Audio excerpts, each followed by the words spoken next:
ചക്കുവള്ളി മിഴി ഗ്രന്ഥശാലയുടെ നേതൃത്വത്തിൽ മഹാത്മാഗാന്ധി രക്തസാക്ഷി ദിനാചരണം നടത്തി. പുഷ്പാർച്ചന, ഗാന്ധി ക്വിസ് മത്സരം എന്നിവയും സംഘടിപ്പിച്ചു.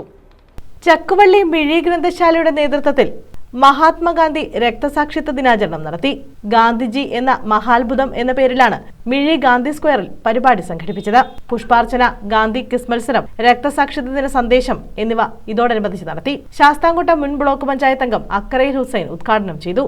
ഗാന്ധി മതത്തിന്റെ പ്രാധാന്യം ജനങ്ങളോട് നമ്മൾ പറയേണ്ട ദിനം തന്നെയാണ്. 1948 ജനുവരി 30-നാണ് ഗാന്ധിയെ RSSന്റെ പ്രവർത്തകനായ ഗോഡ്സെ കൊല്ലുകയാണ് ഉണ്ടായത്. എന്നാൽ ഇന്നത്തെ കാലഘട്ടത്തിൽ ഇത് ചരിത്രം തന്നെ മാറ്റിയെഴുതുന്ന, ഈ സംഭവത്തെ തന്നെ മാറ്റിയെഴുതുന്ന ഒരു സാഹചര്യത്തിലാണ് നിലനിൽക്കുന്നത്. ഈ സാഹചര്യത്തിൽ മിഴി ഗ്രന്ഥശാല ഗാന്ധി രക്തസാക്ഷി ദിനം ആചരിക്കുകയാണ്. ഗ്രന്ഥശാല ഭരണസമിതി അംഗം റജീവ് പ്ലാമൂട്ടിൽ അധ്യക്ഷത വഹിച്ചു. മഹാത്മാഗാന്ധിജി രക്തസാക്ഷിത്വം വഹിച്ചതിന്റെ 77ാമത് രക്തസാക്ഷി ദിനമാണ്. നമ്മുടെ സത്യം, അഹിംസ എന്ന പേരിൽ എല്ലാ വർഷവും നമ്മൾ ഗാന്ധി ജയന്തി ആഘോഷിക്കാറുണ്ട്. അതേപോലെ തന്നെ അദ്ദേഹത്തിന്റെ രക്തസാക്ഷി ദിനവും വിപുലമായ രീതിയിൽ നമ്മൾ ആചരിക്കാറുണ്ട്.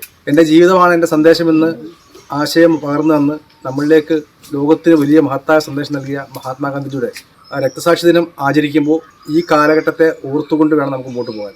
നാഥുറാം വിനായക് ഗോഡ്സെ എന്ന മതവർഗീയ ഭ്രാന്തൻ 1948 ജനുവരി 30-ന് ഒരു സായാഹ്നത്തിൽ ബിർള ഹൗസിലേക്ക് പ്രാർത്ഥനാ യോഗത്തിലേക്ക് കടന്നു വന്ന അദ്ദേഹത്തിന് നേരെ 3 പ്രാവശ്യം നിറവൊഴിക്കുകയും അദ്ദേഹം ഹേ റാം ഹേ റാം എന്ന് ഉച്ചരിച്ചുകൊണ്ട് അവിടെ പിടഞ്ഞു വീണ് മരിക്കുകയാണ് ഉണ്ടായത്. ഗ്രന്ഥശാല സെക്രട്ടറി M. സുൽഫിഖാൻ റാവുത്തർ, മാത്യു പടിപ്പുരയിൽ, H. അൻസൽന, സബീന ബൈജു, സബീന നിസാം തുടങ്ങിയവർ പങ്കെടുത്തു.